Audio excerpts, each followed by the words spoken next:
আজ তুমি সবার কাছে অবহেলার পাত্র। তোমার কাছে টাকা নাই, বাড়ি নাই, গাড়ি নাই, নাই কোনো কিছুই। তাই তো আজ তুমি সবার কাছে অবহেলার পাত্র।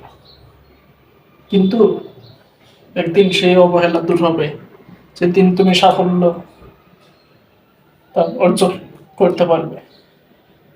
সেদিন তোমাকে কেউ আর অবহেলা করবে না। সেদিন তোমার কাছে সব থাকবে, টাকা পয়সা, গাড়ি বাড়ি। তখন তোমার কাছে সবাই আসবে, বন্ধুরা আসবে, পরিবার আসবে, ভালোবাসা মানুষ আসবে, এসে সবাই তোমার মূল্য দিবে। কিন্তু আজ তুমি অবহেলার পাত্র। কেউ তোমাকে দাম দেয় না, কেউ পাশে আসে না। সেটাকে কোনো দোষারোপ করো না। যে অবহেলা আসছে আজকে, সেই অবহেলা একদিন দূর হবে। দূর হয়ে একদিন সাফল্যতা আসবে। সেদিন তুমি নিজেকে জয়ী মনে করতে পারবে।